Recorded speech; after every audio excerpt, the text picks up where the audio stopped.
Hey everybody, this episode of Working Dog Radio is brought to you in part by our friends at Ray Allen Manufacturing. Everything you need for dogs, whether it's working dogs, pet dogs, sport, anything, rayallen.com, the best in the business. Check them out. We got a discount code, Working Dog Radio, for 10% off.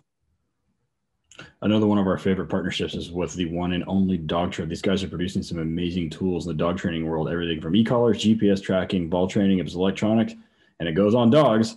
Go to Dogtra. They're revolutionizing the way you communicate with your dog. Hit them up at dogtra.com. Use the discount code WDR10 for 10% off a single item over $200. The biggest and baddest conference in canine anywhere in the United States is HITS. Every year, each and every year, hundreds and hundreds of vendors, thousands of attendees, the best instructors around. It got moved because of COVID. It's going to be July 7th through the 9th in 2021. Check it out. HITS, letter K, number 9.net to get signed up. You can't go wrong. HITSK9.net. Let's see you there next year. Yeah, speaking of some guys that are going to be there next year, the Kinetic Dog Food guys. Fueling a working dog can be tough, but they need high-quality food to give them the energy and the nutrients that they require for the work that we ask them to do. Kinetic Dog Food is a great balance of healthy meats and grains and is specifically made for working and sporting dogs.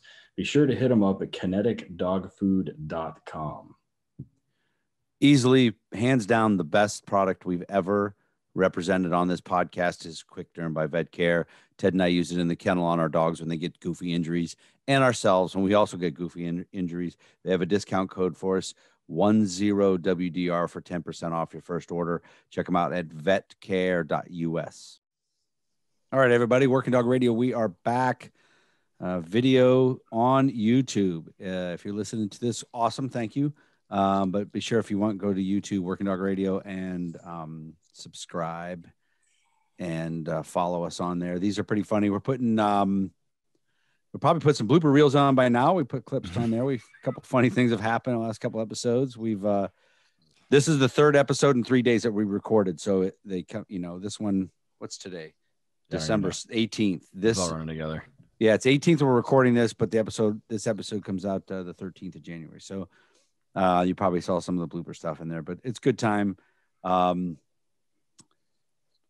name is Eric Stambro, coming to you from Canton, Ohio. It is the frozen tundra here today. Gray as shit and snow everywhere. I don't, that's the thing. Sometimes we sound like old people when like all we talk about is the weather in the beginning of these things. But the gray here in the winter is the killer. The snow is not. It's not really. The winters aren't that bad here. It's the fact that the sun just goes away. Like we don't even know what that actually is. So there's days I come out and it's like 4 degrees out, but the sun's out. I'm like, cool. But I did stop at a gas station this morning, and there was a dude. It was 24 degrees. He had a T-shirt and shorts. And I looked at him. I go, I like it. I go, it's always summer if you dress like it. And he's like, thumbs up, walked out. Yeah. So, and it was with me always from Tulsa, Oklahoma, is Ted Summers. Ted, what is going on over there? Man, handler school for the dude from Indiana still. He's we're rocking and rolling. We worked outs all day today with Jesse, the little Malinois. He is rocking and rolling. I've got another five, I don't even know what day it is. Yeah, like 5 weeks with him. So by the time he's done, they are going to be a rocking team. They're going to go back to that Central Indiana Canine Association, which has hosted HRD before. Fantastic group of guys, large group, several large departments. Hendricks County is the county that hosted Kyle. He's a great guy, great trainer, good handler. His hosted stuff there for decoy and stuff. So Chris is going to go back with Jesse, and they're going to be. It's a nice dog for sure, man. He's a good dog. He's definitely going to find dope and bite fools. That's for damn sure. Mm. So, sometimes we have guests on the show quite often that aren't directly like canine handlers. We've had guys on, like we had Jack on, and Jack was a canine handler back in the day in LAPD, but he's really known for his tactical air support and is known for his perimeter and containment stuff. Probably one of the best in the country, which is why we had him on. We had the wildlife guy on, Pete, a couple episodes ago. Obviously not a dog guy, not even in law enforcement, and was a fantastic interview and show about dealing with the ecology side and working dogs, helping with anti-poaching and stuff in Africa and in Southeast Asia. So canine is one of those weird things in law enforcement in the United States where, especially if you're a dual purpose handler, you have to be good at a lot of skill sets. Eric and I say all the time that you're a canine handler first and you're a cop first and you're a canine handler second. I constantly have to remind a lot of guys in school that I'm like, you still have to be a police officer, right? So because of that, guys come to a handler school like I got going on now, right? And so Chris is going to go back to his department, and thankfully he's got 4 or 5 other dudes there that handle dual purpose dogs. But if you go back to a sheriff's department that has no dog program whatsoever, has no tracking program whatsoever, you go through a 6-week school for the dog, and you're looked at as kind of like the subject matter expert for tracking. And you're like, well, I mean, I know how to run the dog. So our guest tonight is a sheriff's deputy here locally where I live, and started now at the National Association of Law Enforcement Trackers, and owns a company called Spearpoint that does quite a bit of training for what I would consider advanced stuff for law enforcement military. And is probably one of the best man trackers without a dog in the country. So I hope what we get tonight is some information that can help the whole Swiss Army aspect of being a canine handler. You got to be good at finding dope. You've got to be good at finding people. You've got to be good at use of force. You got to be good at all these random ass skill sets. So with that, we've got Mick Bonin on from Tulsa County Sheriff's Office. Mick, how are you? I'm doing good. How about yourself?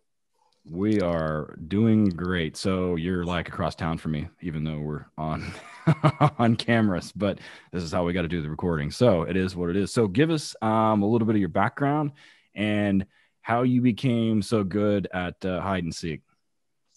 I actually got introduced to tracking by my grandfather in Southeast Texas. We had the Big Thicket National Preserve down there, and it was natural to get into tracking. It's almost a sandbox in some parts of the bayou. So he introduced me to animal tracking when I was about 12 years old, and it led into search and rescue tracking down there because people would go deep in that big thicket all the time and get lost.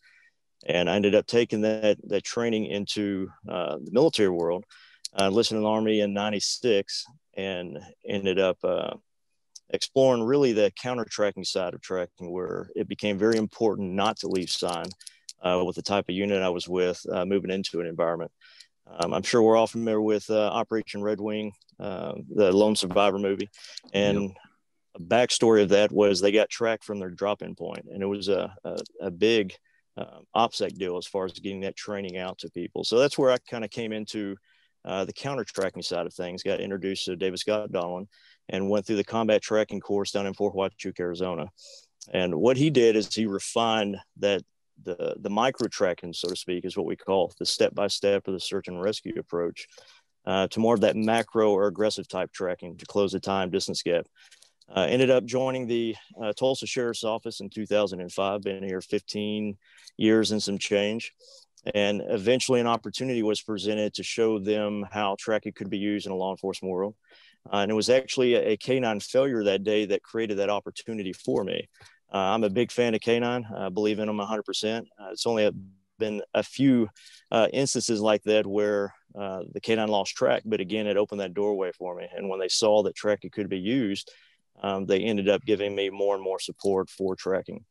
At that time, I was a member of SWAT and led the sniper team for 10 years. And they ended up calling me so the way we designed the TAC team at that time is if we didn't meet full SWAT criteria activation for high risk warrants, and because they looked at this as a special skill set, we created some structure similar to the military by creating special mission units within our SWAT team. And what that allowed other agencies to do is to request assistance from our team in order to apply these skill sets where there wasn't a full SWAT criteria activation. However, they needed skill sets from the team.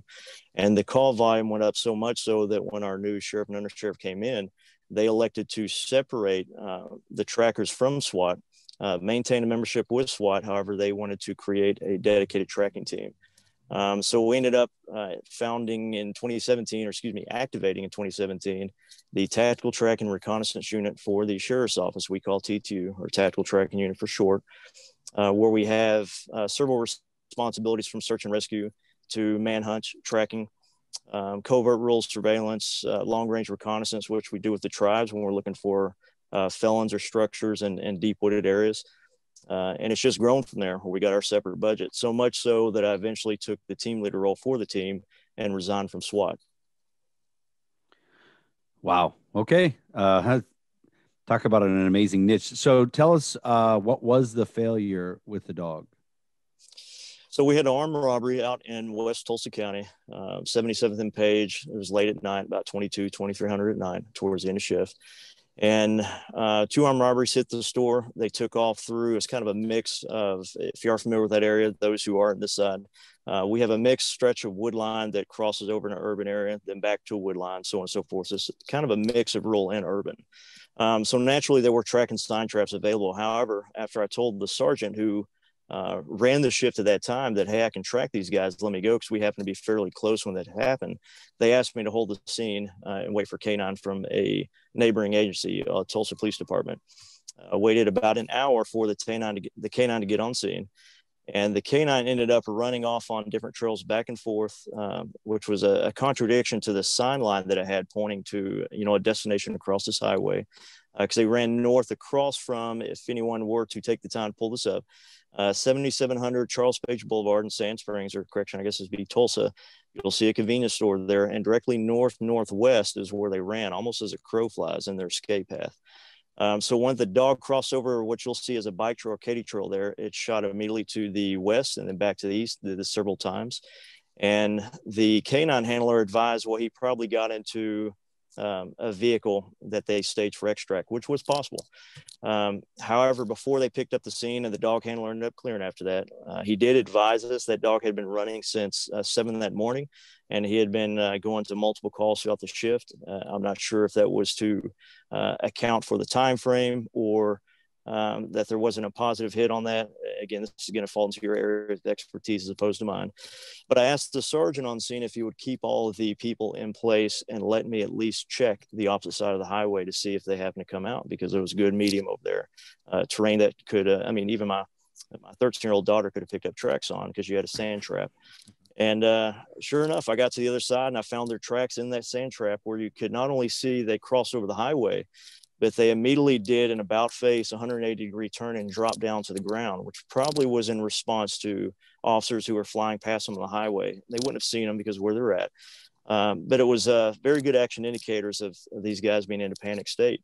So I continue to track these guys up to the playground where they're going.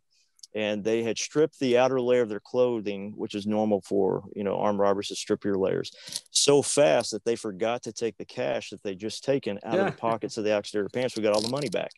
Now, in hindsight, that's where I would have preferred to have a K9. If they would allowed me to track and establish that track line up to, at that time where they went was called Gable Hills Apartments. So it was an apartment complex.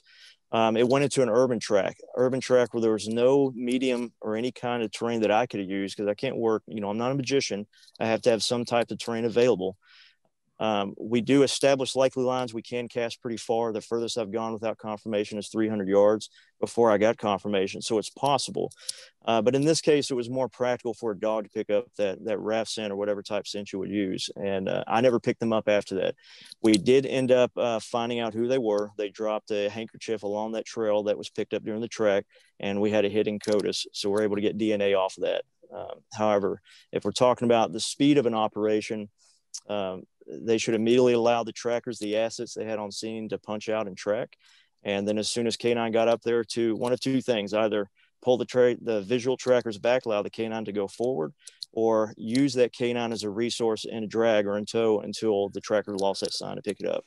But that particular operation changed everything, and was the one of two major tracking cases that involved K9 that changed the overall support of the entire office towards man trackers today. So prior to that, had you been putting, giving them all the hey, we should be doing this. Here's what I do. Here's my experience. And they're telling you. So prior to that, I was using tracking in investigative means. So as far as the sheriff office goes, we will bring out criminal investigators if they're necessary for it. different types of scenes, DOAs were required to. A lot of cases they will allow us to investigate. So that actually gave me a lot of opportunity to use track and sign on cases, burglary cases I've recovered, tools and other type things. You know, the classic, someone broke in my house. I go and inspect the house and I find the tracks, and it turned out to be the neighbor who broke in his house, and we got confirmation. So we had several cases like that that lined up that they were in support of. However, a case like this where, all right, we don't have any major wooded environment in the area, mostly urban and suburban environment, that really doesn't have a place here. So it was more about showing, hey, this tracking can work in non-wooded environments, that really changed the attitude towards it. Yeah. So one of the things that we talk about a lot, like in the difference with tactical tracking and patrol tracking, that's one thing that we deal with a lot with a lot of the handlers during handler schools and during the HRD seminars and then during some of the SWAT integration seminars. So, you know, talk a little bit about the setup and the difference between what you would consider like a tactical track as you run the TTU for TCSO. And you talked about how it started and whatever else, but then talk about what we would consider like a patrol track for like an ideal setup for a canine is somebody bails on foot out of a car and they're there almost immediately. They run, you know, you've got Graham versus Connor checked off the list. So, you know, that use of force is clean and you're clear to bite for the most part. And like the decision is, you know, we just got to go find him. And what we teach, like Eric and I teach a lot of times, is speed is your friend, especially when somebody is running right then and you're that close. On a lot of times you're looking for people that have been out there for a second and may not have fresh signs. I mean, there's all kinds of claims of dogs being able to pick up, you know, tracks at like 24 and 48 hours old, and people are going to hear this and freak out. That's not real. I don't know that that's true. I have never personally seen a dog that has been able to track something that's 2 days old, that's been contaminated. It's been some kind of something that is there. Now the physical indicators for you visual guys are still there, but for canine, what the dogs are taught to find is generally degraded to the point where it's not going to be relevant. So talk a little bit about the difference between tactical tracking and what you would consider patrol tracking. Okay. Our approach to this, and I know there's a lot of schools out there teaching tactical tracking as a full element. That's typically based on what they call the Rhodesian style of tracking, Rhodesian SAS, which is a major TTP, tactic, technique, and procedure brought over from David Scott Donnellan. I do know there are other people, big names out there who brought over tracking, and I'm not going to get into what came first, the chicken or egg, as far as who brought the material over. But I know most of the schools look at tactical tracking as a full 4 to 5 man element. And that's based off of that Rhodesian Y. We call it Rhodesian Y. I know there's other units or agencies that have used it in the past as well. But it's no more than we have to. In search and rescue tracking, we stick to we got a tracker out front. Picture the wedge. You've got support elements to the flank and to the sides, and that's something that's been pushed for a long time from people like Jack Kearney, Ab Taylor from Border Patrol. They were very successful in using that. The problem you have with that, and the reason we ended up with an evolution over to tactical tracking, is that we cannot help it when we're dedicated to a track, we get sucked into that ground game. Now, there's sign and error, there's techniques we teach to try to break the habit of staring at the ground, but it tends to happen. We get pulled into that micro world because we're looking for sign and things that are on the ground. And so as a result of that, if you have that particular man in a high-risk type of track where they could potentially be shot at on point, he's not going to maintain situational awareness. The argument is, well, you have guys just behind him looking forward. But as we learned in room clearing, there's angles all over the place in an urban environment. It's 10 times that in a rural or woodland environment. So if we have any lead whatsoever, we're not looking out in that environment as we expose different terrain or different dead space, we're available to be shot at or we're at risk. So the way we counter that by putting security elements in front of them while also minimizing track contamination is we split the responsibility of that point position. As a result, it takes the shape of a Y. So for most instances, when we're going to do a Y, we have 2 flank security to the front of that line, split on both sides of what we believe to be the track line. Trackers on track. We're going to end up with a team leader controller behind us. Now, a dedicated team that has additional support will have rear security. A full team, like the tactical tracking unit, like the Ranger Recon with Texas Rangers, like the U.S. Marshal Scout Tracker units, will actually maintain another team in tow, usually about 50 to 100 yards behind them. That's your tactical team that has other type of assets they can bring to bear if necessary. That's a full team of what we consider tactical tracking. Now, with canine integration, of course, you can get to 3 to 4, but for us, if it's a full tactical track, sticking to that Rhodesian methodology, then we have a minimum of 4 people. I'm not a big believer in having over 5 if we're on a high-risk track, because the more people we add to the mix, the more signatures, things that we're going to generate that are going to compromise our presence as well. So I want 4 to 5 of my sneakiest guys, preferably 4. The 5th guy is just going to add rear security, and it takes an area of responsibility off of the team leader to the rear. Now, that's a full team. That's not practical for most agencies to have that kind of support. I've trained Tulsa PD, Sand Springs PD, all the agencies in this area with the idea initially before the tactical tracking unit was activated that if we're in their particular jurisdiction, I can call these guys up. They're tactical tracking certified. They can integrate with us, and then boom, through multi-jurisdictional or MOU, we're able to punch forward in a full team. Rarely has that happened the way that we plan. So if we're in a full dynamic gear, I consider that tactical tracking. Patrol tracking, which is what tends to happen more times than not, is when we're dealing with less than 4 for us. Now, when we're getting into less than 4, we can't maintain the same type of tactical intervals that we would in Rhodesian because of space, responsibility of the track, and so on and so forth. So what we do is we have to reel our guys in. Again, we're talking about 3 and less.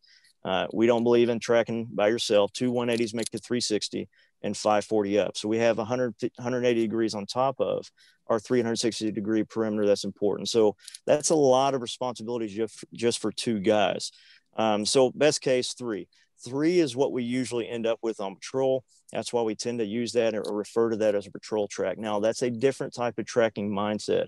We do not try dynamic type tracking. And I say that because I compare it to room clearing.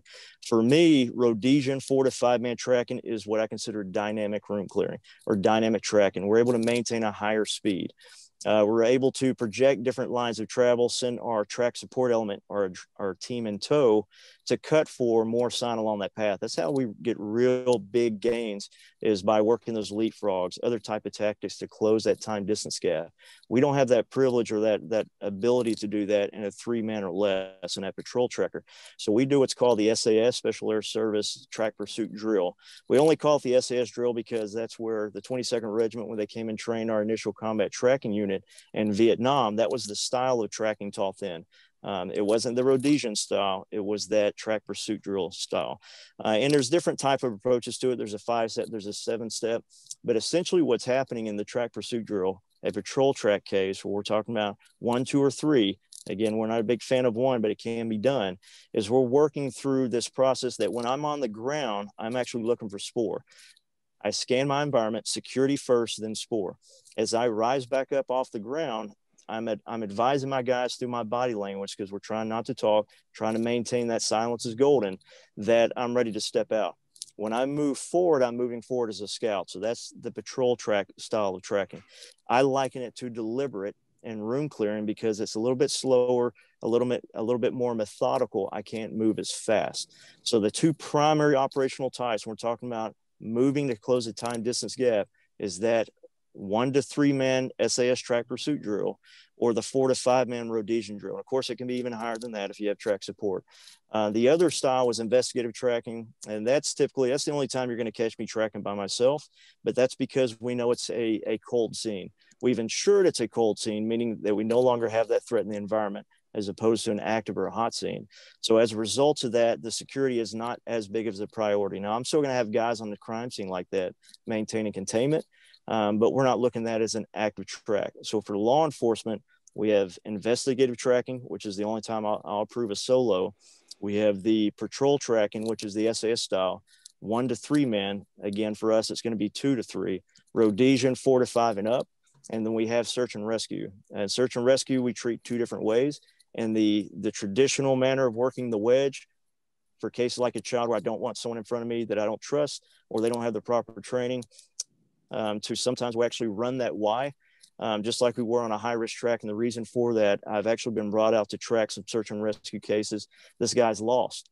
And come to find out about halfway in it, he's actually wanting to go out in the woods and shoot himself. And we find that information out about halfway in. That's as a result, it changes things. Absolutely. Yeah. So that's way different. Yeah. So in that case, the first time, that's happened 3 times to me now. The first time that happened, we went out there under an SAS type drill, working a search and rescue mindset, and then come to find out he's armed, and now I didn't bring the proper resources that I need. So that changed how we did things once we activated our tactical tracking unit, where we mandate that if you're going out a search and rescue track, we handle the search and rescue questionnaire process with the person if we can, and we always assume the guy is going to end up being armed, and this is a suicide type situation. So I'm prepared for contact and apprehension if need be.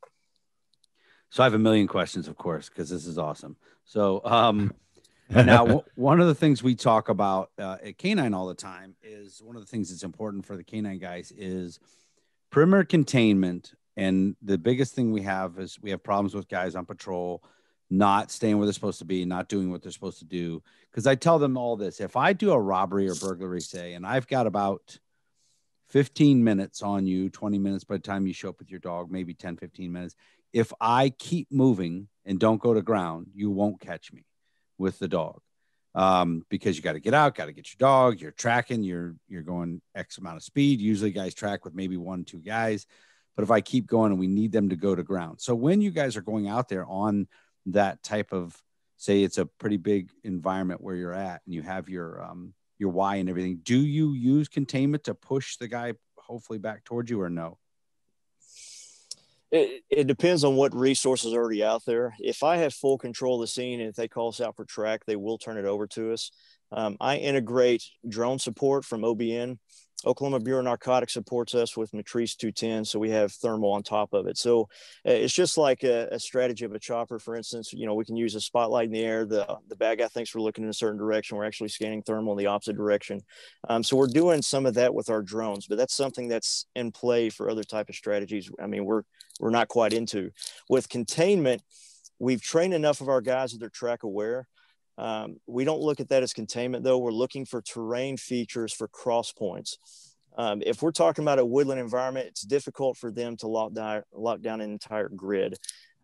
We could play the game of I have him within this grid, but if I haven't assumed that he's outside of containment, then the time distance gap is growing and it's growing. So my initial priority isn't so much on the containment side. If I'm showing up for track, it's to establish a direction of travel. So we go out there, we initially kick out our guys in security to protect the guy who's running ICP or additional commencement point procedures. All that is a type of pattern that we use to establish, all right, here's where he's at, here's the initial direction of flight. Once we have that, the more breadcrumbs is just illustration I like to bring into my classes that I pick up, the more the picture I'm going to see. Correction, let's approach from dot to dot. So it's like the dot to dot game. The guys we leave, or as we move, we leave breadcrumbs behind, obviously. We leave 2,112 opportunities of evidence within a mile based off of a 30-inch stride. So that's our breadcrumb trail. But the more dots that I pick up on a scene, the more picture that's created. So as I'm tracking a guy from that ICP or that initial commencement point, I'm establishing a more and more refined section. That's where I would actually send my guys. So it's not so much of I'm expecting them to effectively contain an area. It's that I want guys on the outskirts that are at least track aware, preferably my secondary team, the tactical tracking unit, as they're showing up to a scene, ready not to come to my spot, but to respond to a cast spot, for instance. So if I have enough tracks, we'll actually work off of azimuths. You can work off north, east, southeast, so on and so forth.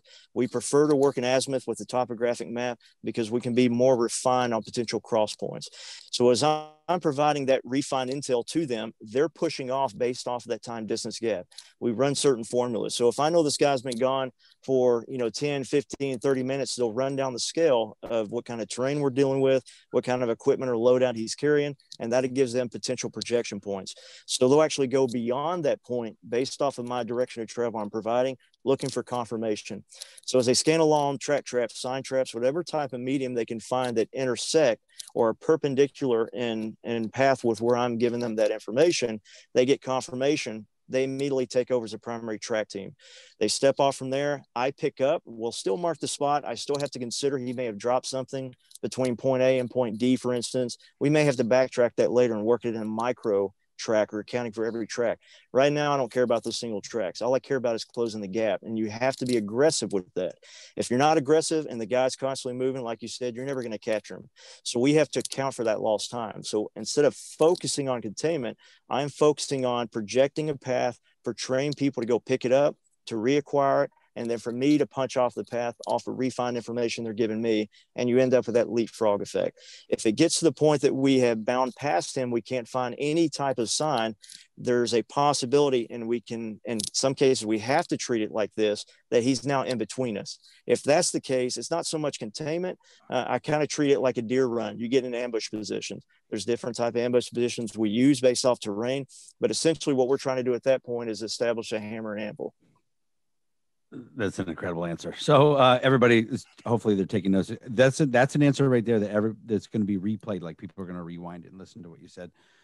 So I'm an old movie buff. Tommy Lee Jones. He's out in the woods. He says a human being travels X amount. Is there a kind of a average formula you can plug into how much a person can ground they can cover in a certain amount of time typically? Yeah, so NATO actually produced a study on that we issue out. Now, what we have found with that is it's based off of how much load they're carrying, what type of terrain they're dealing with, what their age category is. The problem we've seen with the numbers, and unfortunately it's all metric, you got to convert it. But don't worry, we'll hook Ted up with that because we went through some conversion factors, but it wasn't pain. I got it. But the problem with that is that we have found that based off the culture they're studying, it does create some differences.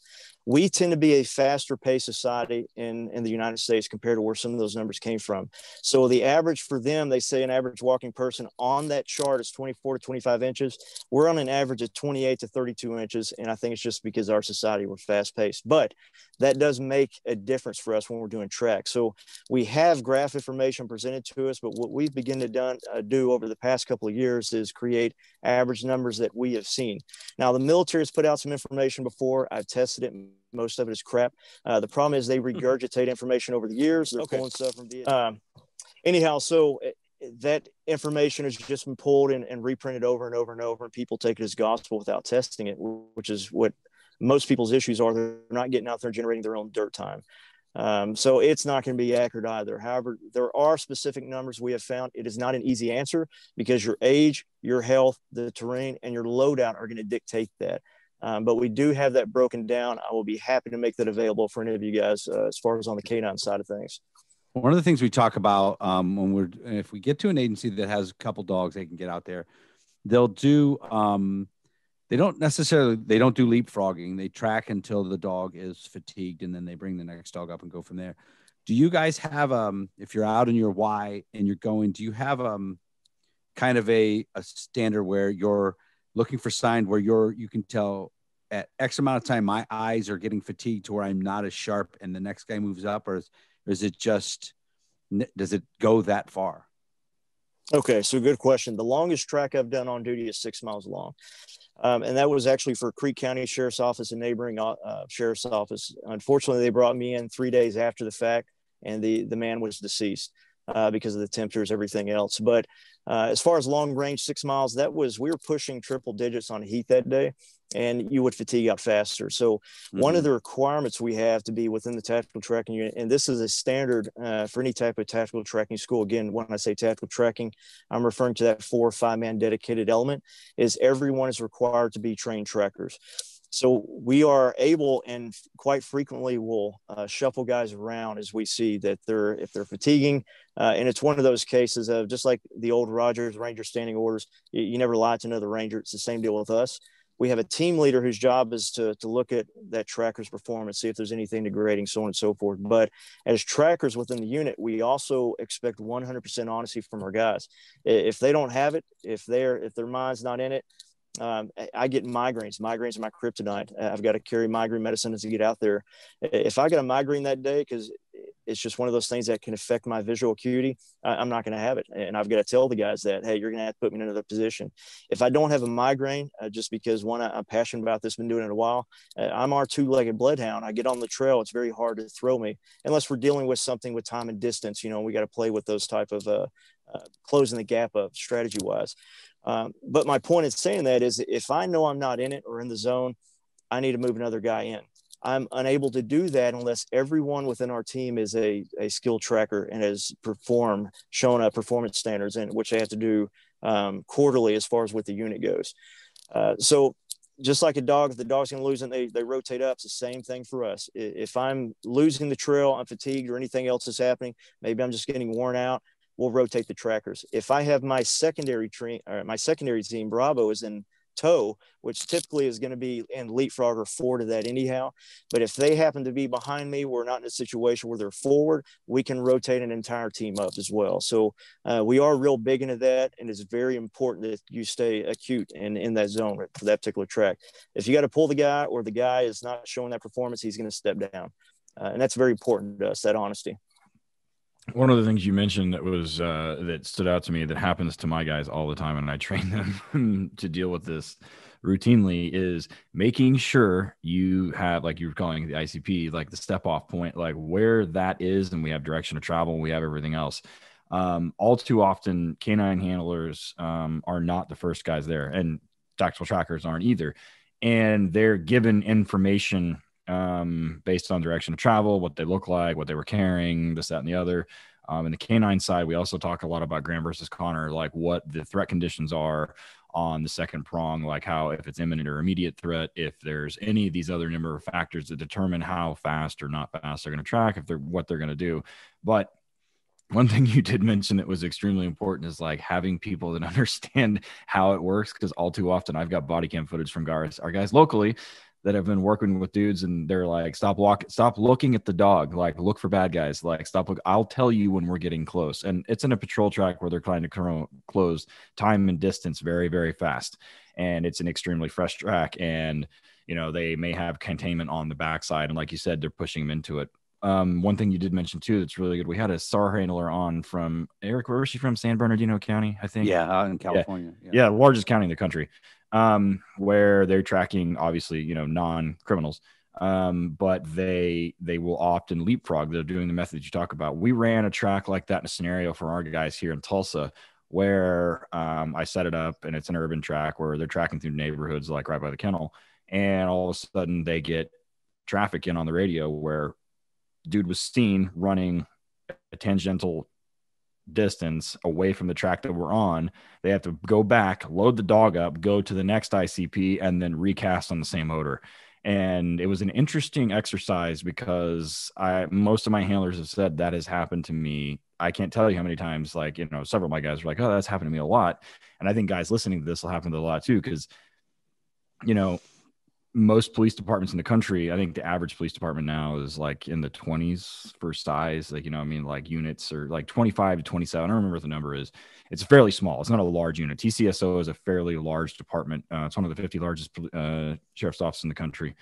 So a lot of canine handlers are canine handlers, and those guys are put into positions of being multi-purpose dudes, and they end up working with whoever is there, whether it's Fish and Wildlife, troopers, people that may not be like clued in on the dog or even tracking at all. So they might not be. Well, fuck yeah. There's that. Hold the leash, close your eyes. No, my guys are, but yeah. So it's an interesting. It's interesting you say that. So what? Before we take a break, like, where do you feel like canine handlers are probably going to take the most out of what we're talking about here in terms of an average call most of the time, especially with dual purpose dogs? And Eric and I are big on this because of we're police dog vendors. I fundamentally don't believe in training a law enforcement dog, dual purpose law enforcement dog. Single purpose tracking is fine, but law enforcement, dual purpose, like narcotics and then tracking and apprehension, I fundamentally do not want to train a dog that tracks that will not bite. And it's because they are put in situations where they are asked to track with people that are not experienced. They're not whatever. So I can do all the good training and get all the good training for the handler and everything else. But at the end of the day, and they're going to find people if it's a fresh track. And most of those guys are called to or scenes or called to situations where use of force through Graham is warranted. A bite is definitely warranted. Use of force for detainment and arrest is warranted, and that has to happen. They have to go to jail, and it has to happen then. And what you're talking about requires, there is a lot of resources involved in that. So in a resource austere environment or department, what advice do you have for canine guys? That's a loaded question. Yeah. Well, you first met Ted, right? It's not the first time, right? You met him? Yeah. Yes. Yeah. Yes. Oh, yeah. So are we talking about tactics wise or assets wise or working together integration wise? Because each of those could have a different response where I'd want to take it. You can hit on each one. I mean, that's fine. Yeah. Hit on each one. So I believe visual trackers. Well, let me not jump to that one first. Let me jump to the first. I believe all handlers should be trained as visual trackers. I think it would benefit handlers. Now, I've worked with, through Spear Point, some task forces down in Southeast Oklahoma. They were integrating K9 into tracking. They're trying to do both. Now, one of the things the agencies down there are doing, we will not do up here, is even for high-risk tracks, they were using firefighters that were in this task force because they were going through NASAR. So they're SAR techs. And as a result of being SAR techs, they were the trackers, they were the K9, the drone operators, and their security was law enforcement attached to them. And this isn't to bash what they're trying to do in any way. I know smaller agencies have to work with what they have, but that creates a lot of liability issues. But even before we get to that, because you could go into the whole, this is supposed to be a search and rescue track, and it turns out he's suicidal. And instead of having the courage, or at that time, the depression level to shoot himself, he elects to engage the team, hoping they're going to shoot him instead. So what do you do when you place these people in that position? The liability created in that is huge altogether. But we spent more time training the handlers up and being cross-trained. And initially, they were so used to working the dog, and I don't know where they got their dog training from. They're so used to letting the dog just take off and run. And the problem they were running into, because the first few scenarios we did were risk-wise, that dog was not only pulling them forward into some high-risk situations, some ambush, other things we set up just to make them aware of it, but also the dog, when he got off on the wrong track, and they were following this dog as he's double time, and they destroyed some of the best track evidence they had on the ground that would have indicated a different direction to travel altogether. So there was no real control of those dogs. Now, we spent a couple of days with them, getting them in a habit of controlling the dogs, which I guess whichever school they went to told them they shouldn't do that or couldn't do that. They need to let the dog run, or they're going to hamper its efforts or its abilities. I'm not a dog guy, so I'm not going to get into that, but it did destroy. That's not true. Okay, that's good to hear. That is not true. It destroyed everything. So, we got them in a habit of reeling them back. And once they started to take the time to, again, now they're working this in SAS style when they're moving that fashion, if they didn't have a full team. The guy who's watching the dog is not responsible. Like, he's dedicated on the dog sign while he's also clearing the environment, which is not that safe. So we want him to have another set of eyes. So the guys running in pairs with him were trying to scan that environment to the best of their ability based off that dog speed, which is too fast at first. Once he started reeling that dog in, we noticed that the handler was picking up tracks that the other guys were missing, just because he happened to be looking down in the sector, whatever the reason may be. But because of his awareness was raised to pick up aerial sport along that sign line, it created some more opportunities when his dog got off, where he was able to bring the dog back. And he went into his own pattern for that area. The dog would pick up on, we had a hard direction change. And if he didn't have the ability to pick up on that spoor, he would have lost opportunity, which means the time and distance gap is growing substantially, so on and so forth. So I've seen, the pros and cons of this, but I've seen the importance of a canine handler having some visual acuity, at least track aware, but I think it would be even better that they're trackers altogether. The best case I've seen of this success wise, as far as a program, is Kansas. The Kansas Highway Patrol guys that come down here and train with me at least once a year, not for the canine side of things, but they are tactical trackers, and this is how we sustain them going through the programs. But they will also work their dogs, and I've been very impressed to see how a skilled, trained handler who's track qualified, who knows what he's doing, knows when to apply that resource, how they work that. It's a hell of a lot faster than I've seen any team running only visual trackers. Somebody that's been with us since the beginning of this entire program has been Arnaud from ALM Equipment out in Vegas. Arnaud does a fantastic job making suits, tugs, and sleeves.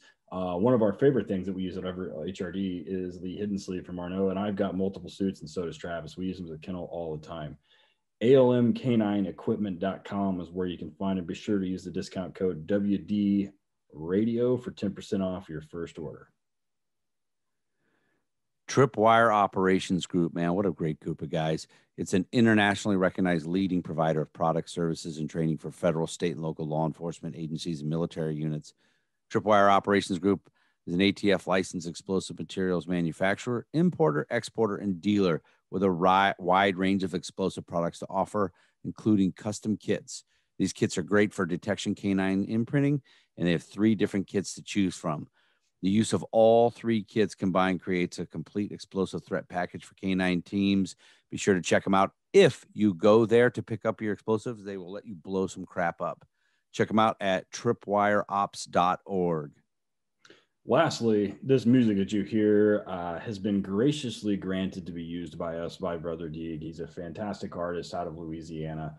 Guy does a magnificent job. He's been through Tulsa a couple times, and I've seen him live. Be sure to hit him up at brotherdeeg.net, DEGE.net, or go to Apple iTunes or Spotify or wherever and download and buy CDs. But be sure to hit him up, buy some shirts, and support the guy. The guy does a fantastic job, and he's a privateer kind of like we are. So brotherdeeg.net, DEGE, hit him up. This episode and this entire series and this podcast is co-produced and co-owned by Alicia Brandt. Patrol side, and so the search and rescue side, and it depends on where we're at in the country. Like in the West Coast, in the mountain states, it's really common for sheriff's departments to run search and rescue operations. Where we're at here, with the exception of Tulsa Sheriff's Office, a lot of times it's left to fire or state agencies or something else. So it's not always. It has a lot to do with what we suspect the person has done, how long they've been gone, which direction they've traveled, all of these other things, and then do we have a good use of force? Because if not, then they're like, well, I mean, we'll get him eventually, type thing more than anything else. So yeah, the dog's in the car, but there's a lot that goes into the decision to deploy the dog more than anything else. Yeah, I've never met a canine handler that's a visual tracking training guy. I'm sure there are, especially down on the border and stuff like that. But like here in Ohio, I've never heard of it, which, makes sense. The thing with you guys and integrating the dogs, there are some guys that do tracking as their specialty as far as training goes. And they do a lot of tactical tracking and stuff like that. And their big thing is training the proximity alert, where the value of the dog is the early warning system that the dude's up here or over there based on the dog's reaction. The problem with that is it is really dictated by the wind direction, which with a visual tracker, that's, way less, I would assume, except for if it's a real bad wind, it might cover some things. But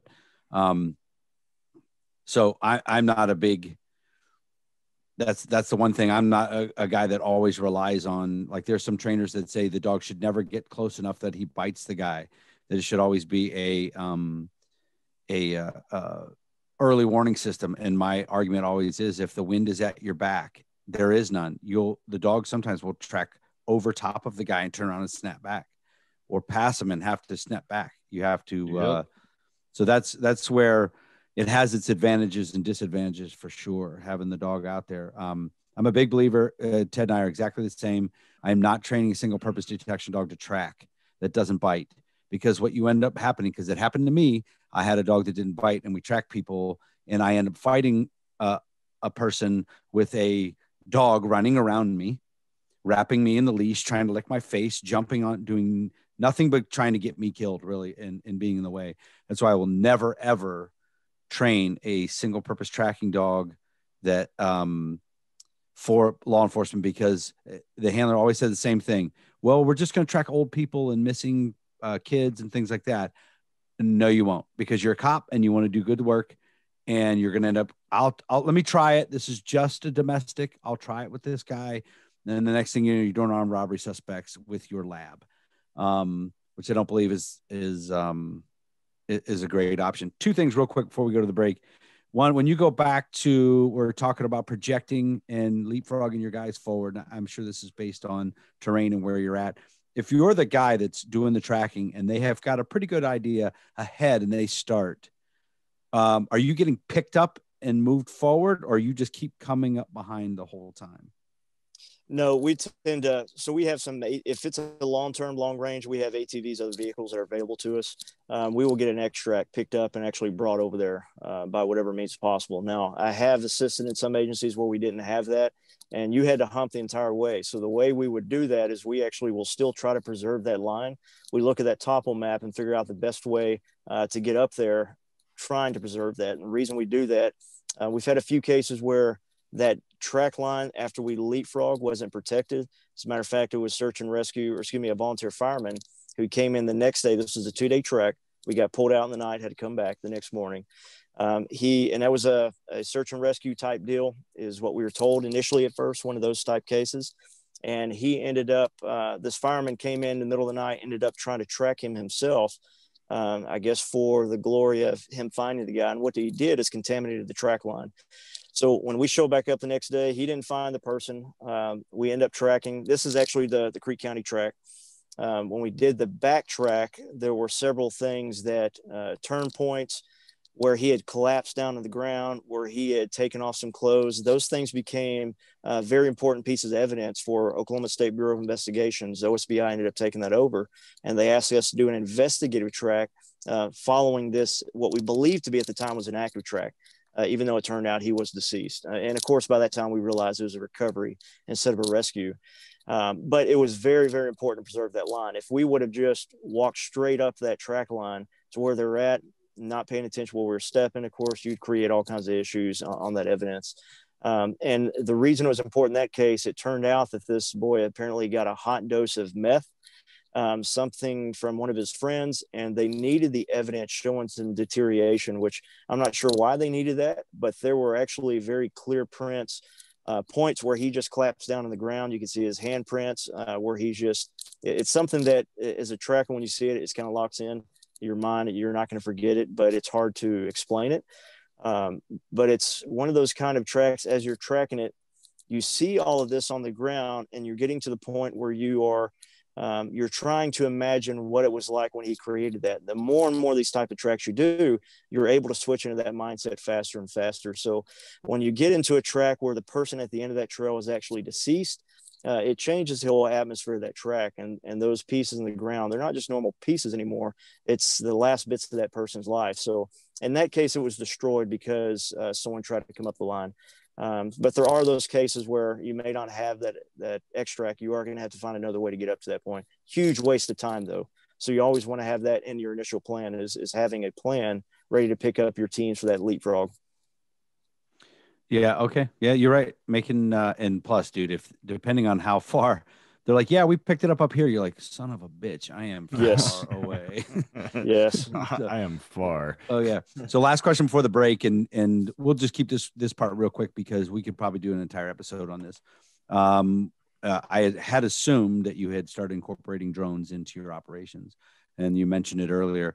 Are you now training trackers to be drone operators, or drone operators to be trackers, or is it just kind of, if is just all part of the unit? How are we working with this? So initially, we were only depending on Oklahoma Bureau of Narcotics drones because the type they have 180 type zoom. They use them for surveillance and narcotic operations. They're so far away you can't hear them. Whisper blades, they're not truly quiet, so the bad guy can still have them or hear them. So we wanted to use that resource because we're on an active track and we don't want the bad guy to know that there's an eye in the sky. We wanted that ability. OBN were the only ones with that ability. So within a short order of activating the team, we spoke with them. They wanted to be trained as trackers. and vice versa. They ended up incorporating drone support force. And at this point, we have an MOU set up to where when we're going out, the tactical tracking unit, they have 2 guys that also deploy in support of us. And of course, the Matrice 210 has a thermal capability with MSX capability. So when they're shooting through the wood line, it will actually outline firearms and other type of objects out there. So it's a great resource. And not only that, and again, you're right, this could go into a whole other side of this, but they can project all that to a link. They give us the link in the tactical team. So as we're moving along that track, I can look down at my smartphone and see our position from their drone because it's a live link. So there's a lot of benefits, to that particular asset in and of itself. But we're not training our guys to operate them, though. We're actually we do have one guy within the team who does that, and that's different. That's for an under canopy deployment for clearing structures ahead of us before we have to expose our position. So a little bit different, but the full scale 107 part license, those guys are support positions only because we use them on the outskirts of that area that we're working. So good question. There's actually an article I wrote up on this. I will shoot to Ted. As a matter of fact, I put it on Spear Point's page. Ted, I don't know if you ended up seeing that, but that was a stance I gave TCC last year over drone use.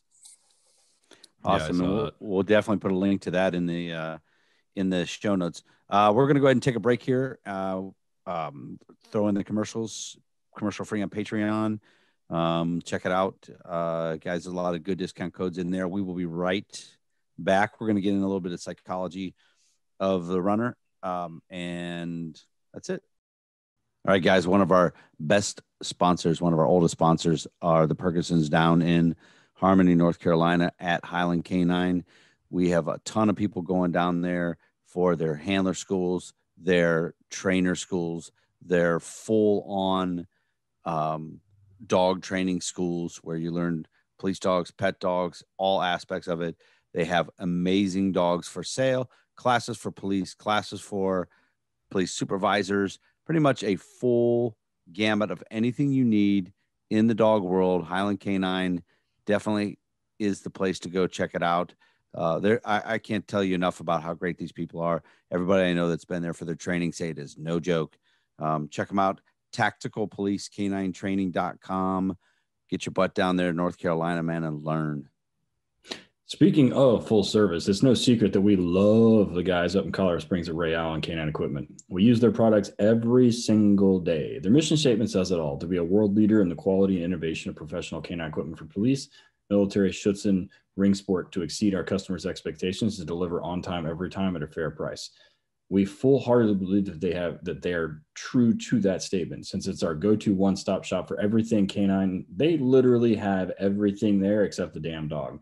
You can get in the car, but they have inserts, they have hot poppers, they have e-collars, they have leashes, they have regular collars, harnesses, they have muzzles, they have some of the working dog drag muzzles that end up starting their life in my living room. So be sure to check them out, rayallen.com, and use the discount code Working Dog Radio written all the way out for 10% off. We really are so lucky and happy to be partners with the guys down at Kinetic Dog Food. The stuff that those guys are doing, man, it's so good. The ingredients that they have, we had them on a podcast. It was eye-opening. Listen to them talk about the goofy stuff that goes into dog foods and in the business. They are honest. They are great people. Kinetic Dog Food. They will drop ship you a pallet if that's your thing. If you got that many dogs, they'll drop ship you a pallet anywhere you need it. KineticDogFood.com, best in the industry, and definitely a personal favorite of Working Dog Radio. KineticDogFood.com. Yeah, and if you're out on the east side of the country, be sure to hit up Southern Coast Canine. They're a reputable canine kennel that does dog sales and training services located in sunny New Smyrna, Florida.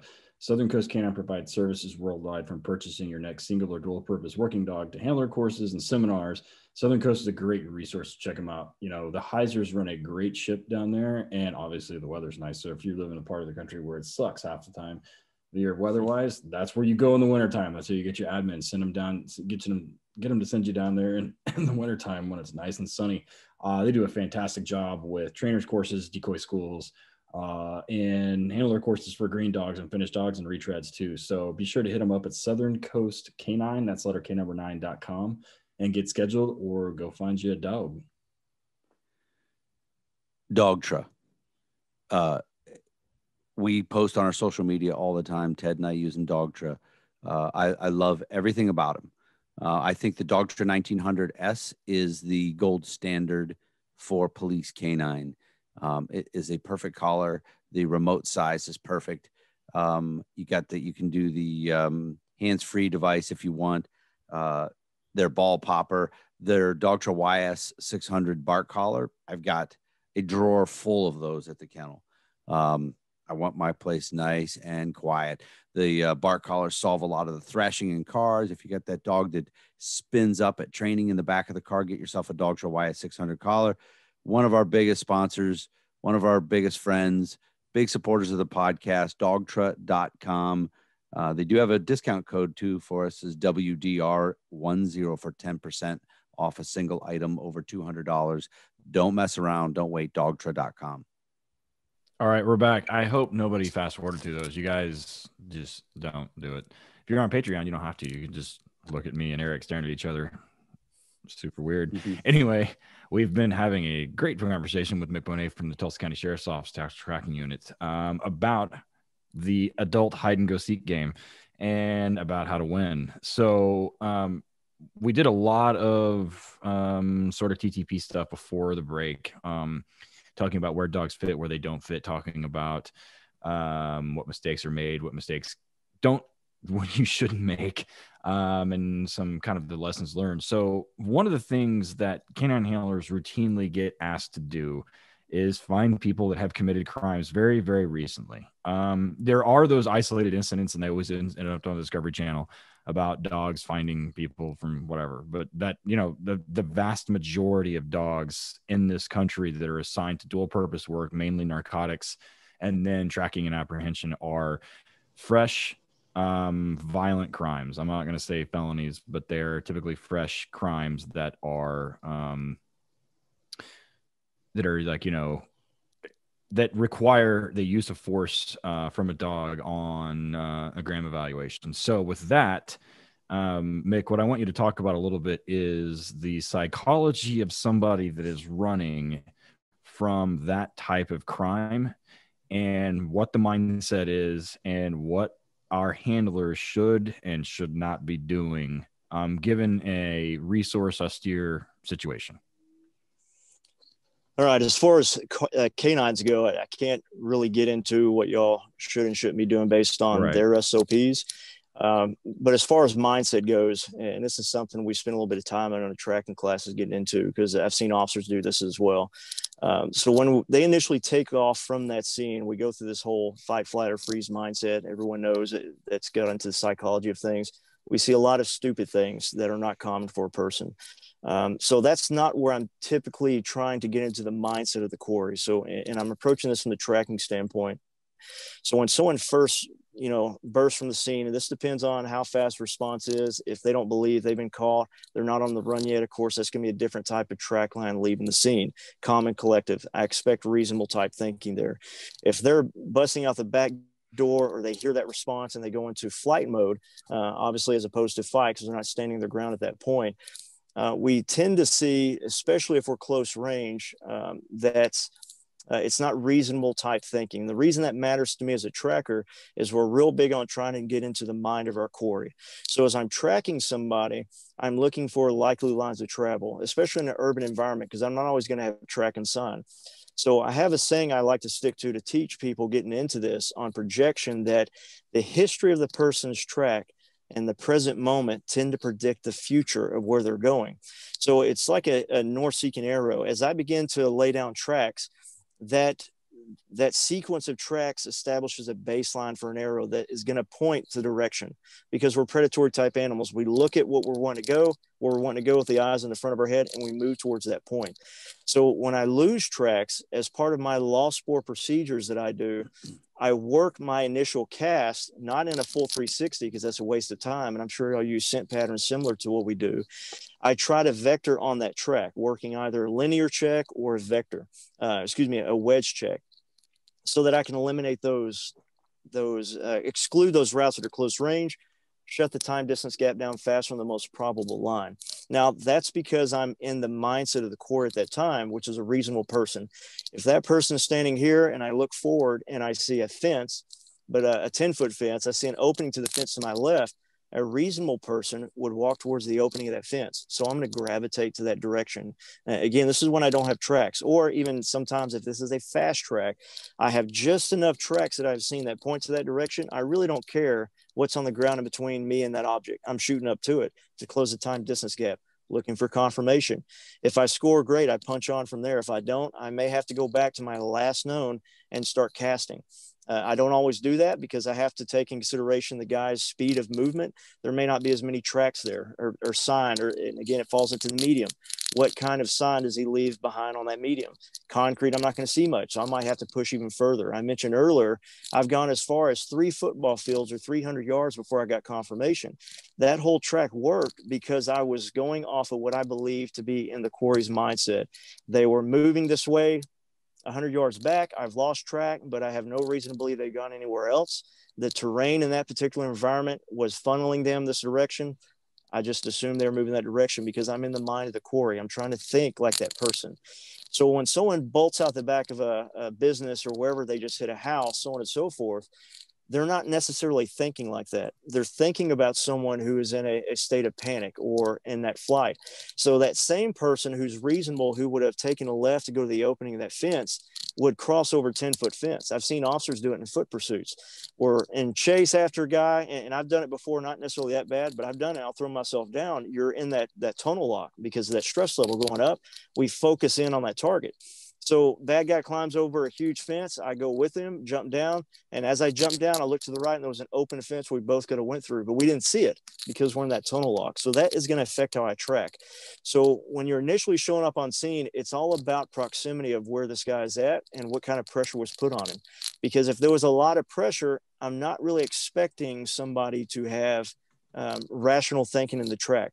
Of course, if the chopper's in the air, I'm expecting someone to be considerate or cautious of being seen from the sky. So that's going to change where they go. So it's all about the type of pressure that's on them and the history of that track that's going to determine where I'm going to be scanning, where I'm anticipating threats, where I'm looking for my next piece of track. Case in point, and this kind of goes back to search and rescue, can end up opening your eyes up to the importance of our tactical principles and awareness that would apply to K9-2 need to be in everything that we do. In this case, it was over at Keystone Dam out in the west side of Tulsa County, Sand Springs. He's a 45-year-old male. He goes missing, and he has the mindset of a 12 or 13-year-old. So I get brought in 4 hours after the fact because there were some people tracking him. I did train these people. It was one of the problems we have and just about everything. They weren't doing sustainment like they're supposed to do monthly. So they lost some acuity there. No big deal. The thing happens. Again, if I get a migraine, I have to pull up one of my guys to track. It's just the way it is. But sustainment, there's no excuse for that. I'm real big on my guys about you got to get out there and maintain the skill set or I'm not going to use you. In that case, they didn't have that skill set refined. They waited 4 hours before they called me. I show up and it's dark now. Which I wasn't too thrilled about. But regardless, to get out there and do the track, I find the track where they lost it, and we start pressing on. We're tracking. I was actually a bit frustrated in that particular case because it's this mindset of a 13-year-old. I'm now in darkness, and we had an opportunity of light. And we had other assets available, too, that should be brought in. And the reason they weren't in this case, and like I said before, I've had some opportunities created because another resource failed. In that case, there were certain resources that were not called in because they wanted to have a tracking success story like Mick had. That kind of stuff pisses me off. You bring in the resources you have so that we can rescue that person or we can apprehend that person. You don't wait for the glory shot. Anyhow, off my soapbox. So on that case, as I'm tracking him, he's just walking normal. He's not running. He's in a normal mindset. And you can just see from his track line, he's just exploring. A bright patch of yellow flowers. And again, this is nighttime. I'm shining my light around. I'm seeing this, and we're starting to get in a light mist rain. And you see the tracks go over to the yellow flowers. You see some kind of toy that washed up on the bank. He walks over there. Most people wouldn't care about that as an adult, but that's his mindset. So that allows you, as you track that person, to establish a baseline or a pattern. What are things that interest him? What kind of ground does he like to walk on? That's the kind of stuff I can use further down the line to send a support team. Or if I'm just continuing the track and I've lost the track and I'm looking forward in my environment to see what could have pulled him forward. So that history is very, very important to me. In this case, as we're tracking along, I recognize, we find a spot where he's laying back in the ground. He's basically stargazing. I see the fingerprints behind his head. It's very clear he's relaxed and he's just enjoying himself. He's not lost. He's wanting to do a walkabout for the most part.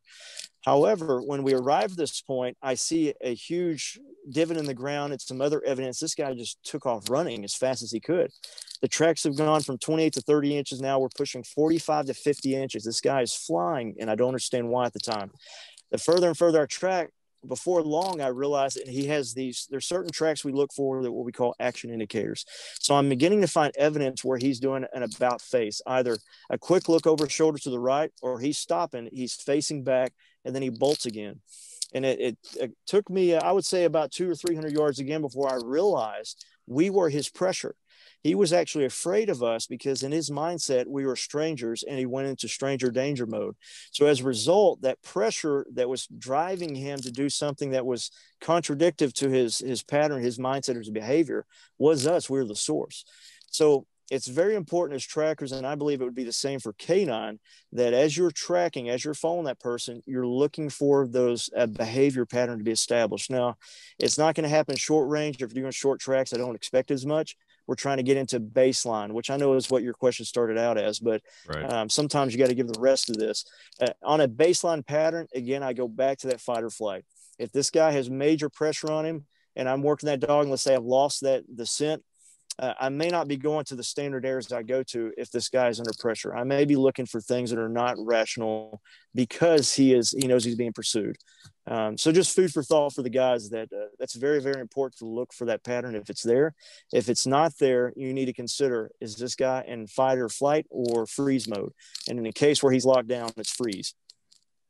So one of the things that we talk about a lot in my handler schools is one of the pieces of information you need to ask is always, do we know who this person is? Right. Do we know, right? Like who this person is, like either from like the person that they committed the crime against or because of eyewitness identification or whatever it is.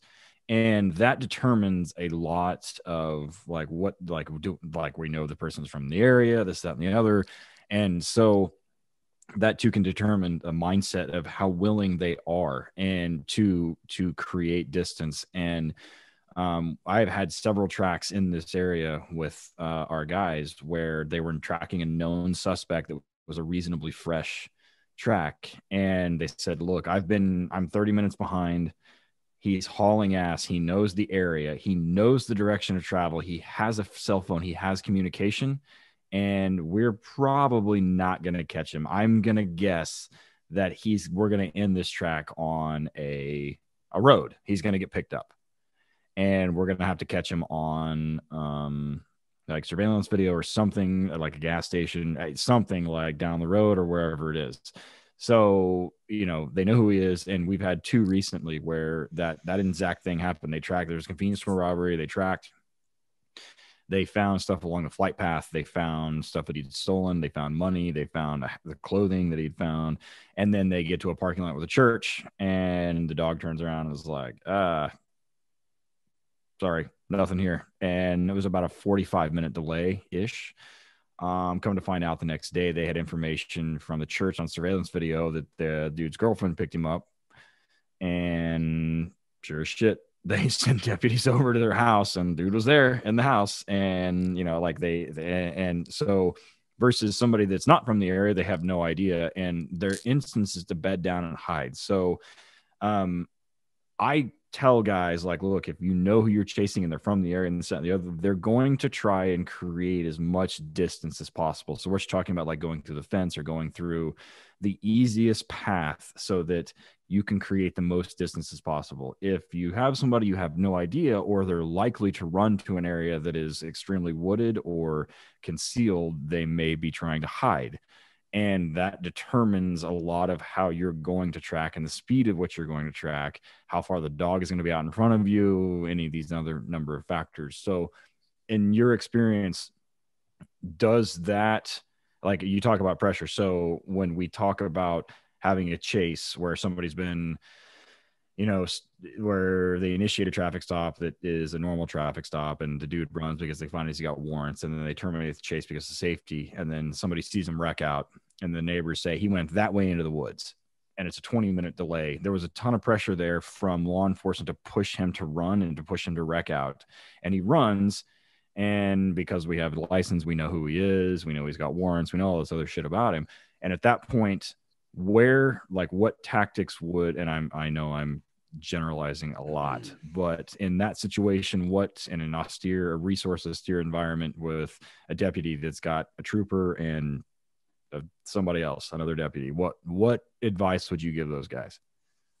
You're actually spot on with our standard SOP on that. If we're talking about time distance gap, if we have information on where he could go, my priority, especially on a 20-minute, is not going to go out in the woods and let's do a track. It's all right, let's check out the house. Let's pull up a satellite image of this ground if he's going to come out. And I'm working long range stuff right off the bat. If I have other resources, I would send them to the house, to the place where we believe he's going to be going. And then I may inspect that area if I have those resources. But if I'm the initial one showing up, we have that information, we know we have a gap, I'm prioritizing other type of law enforcement work, not tracking, but investigation, doing the door knock and so on and so forth. And it's, you know, you mentioned earlier too about surveillance. There's times where that is definitely paid off for us as to why we would come back and do a track, or maybe if we didn't have the information, why we'd spend a little bit more time than normal on the track is to establish that. Here a couple of weeks ago, if at least for you in the news, you would have saw we had someone shot a daughter and a mom up in North Tulsa. Yeah. On that track. So we ended up capturing the guys, all three of them, that night. But they gave me some extra time it was just an ATV track, but they gave me extra time to figure out where this track went. And it wasn't about tracking an ATV all over the road or Turley, Oklahoma, where this occurred. It was about talking with neighbors too, working different points where you see an explosion of ATV tires where this guy's blasting it. You see that, 100, 200 yards down the road, there's a store. Let's go check with the store, talk with them. Oh yeah, I saw this ATV go by. And then until you finally find surveillance. So that's a big part of what we do too, as far as tracking the urban, suburban environment, is not so much the tracks on the ground, but it's working your other investigative skills along with your visual tracking or your canine. And that'd be my recommendation to them. Take that information. If we know where he's going, those are the avenues, the areas you need to be working first. Now, if we don't have that information, I pull up, he crashes out and he goes into the woods. I don't know anything about the area. Most of the areas where I patrol, eventually you get to know your beat, of course, and we know this ahead of time. Let's say we don't know.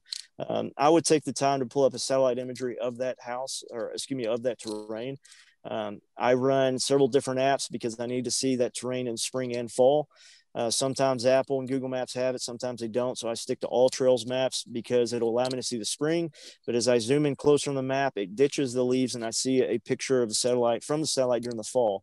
And that's important because we'll see those trails underneath that canopy. We'll see structures, things that once the guy gets in that area and he doesn't have the pressure, he's going to gravitate towards. And I'll start to use that. But apart from having known information, I'm always going to work that as a cop first, before I get out there and start stalking this guy, like the movie The Hunted, Tommy Lee Jones, like you mentioned earlier. Mm-hmm.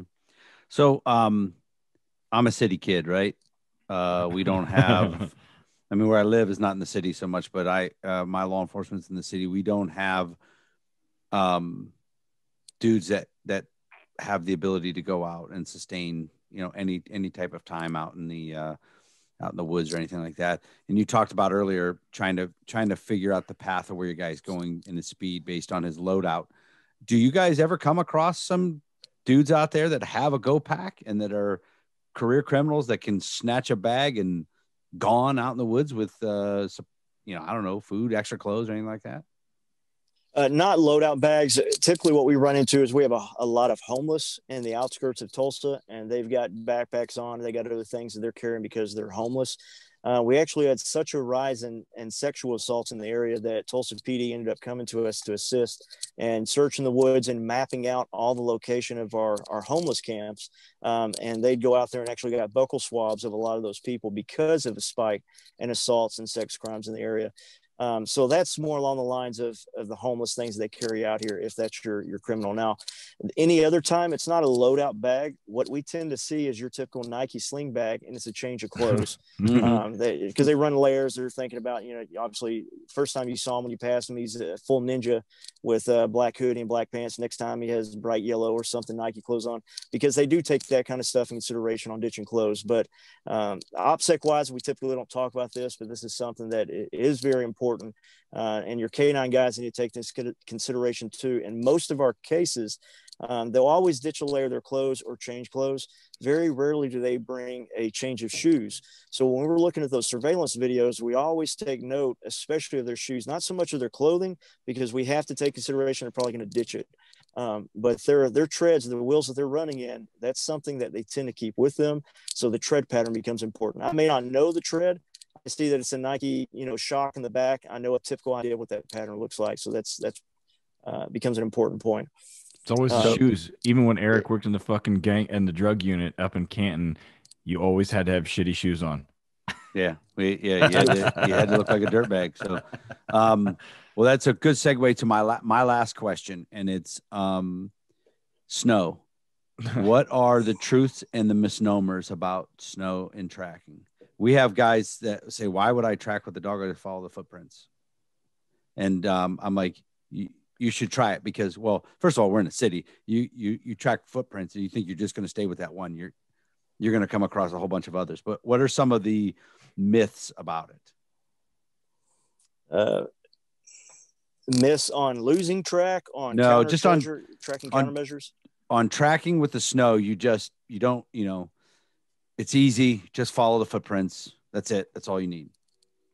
I'd say the only thing that's unique to snow, people need to be aware of track wise, is because we don't have as much room clearance or foot clearance for our feet in our normal movement. We tend to generate more sign that looks like a runner, looks like this guy's carrying more weight than he should be. All of that stuff is it's typical action indicators from snow, from our primary impact point, our terminal point as we move. We're tending to gouge the ground more, so on and so forth. So when you get someone kind of new to it, and I do agree with you, don't assume just because you can see the tracks in snow, the entire track line is going to be in snow. You need to bring your assets with you. Same thing I say about long range tracks. Bring your spare battery because you don't know how long you're going to be out there. Bring your extra your extra flashlight for the same reason. Same for snow. That dog is an asset. You need to get out there, even if you can see the tracks, and get your four-legged working with you. But anyhow, in those cases, you're going to see evidence on the ground that looks like this person is in flight, looks like this person is carrying something, is loaded out, and that's not the case. And really the best way I can tell you to get it used to what that sign looks like, and this is what we do in our tracking classes for whatever is available in the area. We don't always have snow in the classes, of course, is just get out there, lay your own track lines and work it. Lay your track line while you're running, while you're walking with packs, and start seeing the differences. And that's how we start to build a mental file of what different spore lines or track lines look like. That's a big part of tracking. And just to jump back, sorry not to take this any longer, but you mentioned urban environments, agencies that don't have a whole lot of woods. There's still a relevance here, and so much so that we ended up creating a custom course specific to jurisdictions that only have urban environments, and it's just on urban tracking. As a matter of fact, we just got Tulsa Police Department Street Crime Unit to ask us to come out this coming March 2021 to introduce them to that. Now that it's based off elements in the woodland environment. Some things obviously are going to be faster in a woodland environment as opposed to urban, but the same techniques and tactics we use in the woods will also work in an urban environment, so much so that we went ahead and customized a course for those officers so they can put it to use. Anyhow, go ahead. Sorry. No. Yeah. So speaking of which, where can we catch up with you? So there's Nollet and then there's Spear Point Training, right? So talk about each one of those, what each one of those entities are. So Spear Point Training Group, a few years ago, I ended up doing a whole lot of training over the years from 2007 to 2017. All of my training was free through the Sheriff's Office. The Sheriff's Office was funding it. They looked at that as a duty assignment. We ended up getting another captain that came into our training department, and he felt that the training that I was providing should be only for specialized units and tactical teams. So he didn't feel that the typical line officer on the street really needed to have this information, which of course I disagreed. But I can also see he had some OPSEC issues, operational security issues as well. So in order to still facilitate that training, get it out there, one of my friends on the sniper team said, hey, why don't we go ahead and start a company up so we can get this training out? And that's what gave birth to Spear Point, is two snipers talking about, hey, we don't want to stop this training. We want to still get it out to as many officers as we can. And it gave birth to it. So we've done good over the years, worked military and law enforcement. Our mission is to, obviously we've got to charge for these classes because I'm having to give up duty assignment time. But our mission really is about getting that training out there, which is why we try not to really charge much, just basically enough to account for a day loss of work or a day loss from a part-time security job. If I had the ability to continue teaching and not have to charge a single dime and the office not get in trouble with my agency, in a heartbeat, I would do it, because I believe so much in this life-saving skill. Now, with it ended up, that intent, that motive, what it gave birth to is Nail It. So someone else I've had a good relationship with in the U.S. Marshal Service is Ty Cunningham. Ty Cunningham ran the first International Society of Professional Trackers. It ended up dying at one point. And one of the reasons he believed that happened, or at least what was conveyed to me, is they opened up the door to all trackers, animal trackers, and everyone alike. And it grew substantially. And unfortunately, it no longer had a focused section for law enforcement, animal tracking, hobbyist tracker. And it also started to control what kind of information they could put out there because of operational security issues on countermeasures, track deception, how to lose a team. So the training was getting twisted of some of the stuff that was available. I think ISPT is being brought back up from the animal tracking world and hobbyists. I just can't tell you much about it because Ty ended up leaving. So Ty and I have a conversation. He retired from the U.S. Marshal Service and was running another school, the Government Tracking Institute, which was teaching the scout tracking program from the U.S. Marshal Service. And we got to talk and decided, you know what, why don't we, to fix the things that were an issue in the International Society of Professional Trackers, why don't we start a new association up specific to first responders and law enforcement? A big problem that we have, and anyone in this tracking or anyone in a tracking organization will be quick to confirm, everyone has over the years has backstabbed other instructors or other schools for those DoD contracts. It pays out big money. So it's like Canine. Oh, that's cool. I guess that's interesting. It's the same. So Weird. Case in point, they brought me out I went into a program for the U.S. Marine Corps out at Camp Pendleton. It was a $2,500 week. So $500 a day just to do the tracking on the military side of the house compared to law enforcement part-time, where we get paid $25-50 an hour. So it's kind of a no-brainer on the money side, but of course that's created a bloodbath. And it's ridiculous because we've lost good relationships fighting over contract money. So much so, if you should put a link in that post that I created on the true mission of Nail It, because a short time after we created it and started to bring in all these members, we were accused of trying to just push Spear Point, which is not the case at all. It's completely separate. So I created that post about, this is our intent. We're not about the money. We could care less about the money. It's not what it is. And it was a huge article because that's how big of a deal it's become, just trying to build the bridges. And it's just fighting off that mindset that, well, you're after my DoD contracts. I don't give a hell about your DoD contracts. I want us to come together to get this training into more law enforcement hands as possible, because it saves lives. It can get that violent offender off the streets. When you've lost that track with your other resources, hey, this could help you reacquire that track so you can find, fix, and apprehend that felon. So it's very important to us. So in time, and it's only taken, 6 months, 5 months since we started it, everyone has come to Nail It and join all the big organizations, because they in time begin to recognize what we were trying to do is really bring the schools together. Let me correct that. It's not about bringing schools together to control who gets what contract. It's about bringing trackers together and people with a mission in mind and heart to help law enforcement by giving them the skills and the tools they need for us through tracking to benefit agencies so they can serve and protect more effectively. So it has really grown.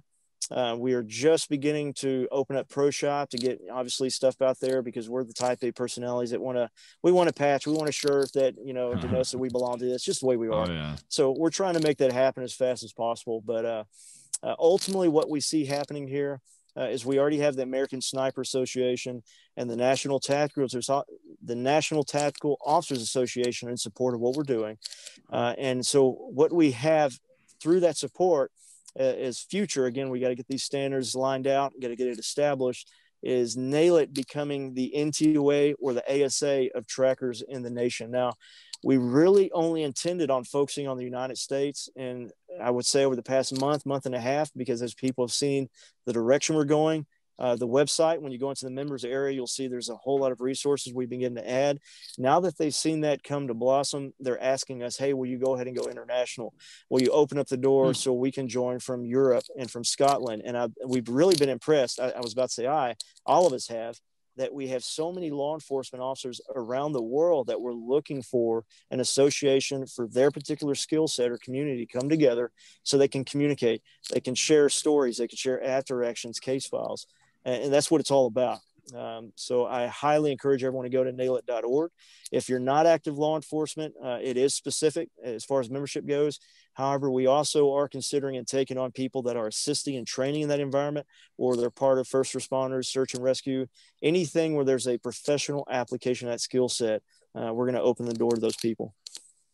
You know, we started this episode by saying, you know, canine guys are kind of like the Swiss Army knives for fucking for law enforcement. They find drugs, they find bombs, they find people, they do whatever else. And I tell my canine handlers all the time, you can't bite them if you can't find them. And it's a hugely a hugely like offset skill for a lot of people. So I think you've done a massive justice to the skill of visual tracking and combination of combining canine with tactical tracking and a tactical SWAT unit, and the importance of the integration of the two. And yeah, so if for everybody listening, we'll put NAILIT and we'll put Spear Point in the show notes. So when you're listening to this, if you're listening to this on Google or iTunes or wherever, or on YouTube, you'll have all the links to it. You can go straight to it. And if you want Mick and the guys from any of those organizations to come out and do a school, that's how you get a hold of them right there. So I would assume, Mick, that's the easiest way to get a hold of you guys through those websites, yes, right? Sir. Yes, that's correct. Yep, you got an Eric? Instagram page too. Yeah, there you go. There it is. I don't know if you can see with that light very well, but there No, follow right now. That sucks. So we can't see it, Eric. So SP Training Group, SP we'll Training Group on Instagram. So yeah, we'll put it up. You need more followers. We got to blow this thing up here. That's I appreciate that. 163. Yeah. Come on, man. We get you 1,000 by the end of this episode. So yeah, that's for sure. So Mick, Eric, where are you besides Canton? My bedroom. No. I am at Van S K9 on Instagram, Van S K9 Academy on Facebook, Working Dog Radio on YouTube, HRD Police Canine Training on everything is where we're at. Yeah. What about you, buddy? Torchlight Canine, letter K number 9, _Summers on Instagram and Facebook. Torchlight Canine. Torchlight is one word. And then also HRD and all the normal stuff, Working Dog Radio on Facebook. Also, we're going to be doing, well, it's past the point, so it doesn't matter mentioning the Christmas giveaways. But people got some cool shit from Christmas giveaways during and everyone was Christmas. happy. Everyone was happy. So so Merry Christmas, Happy New Year, and hopefully this is episode this is being aired in 2021. So filmed in 2020 and aired in 2021. So hopefully we're still alive in a better place.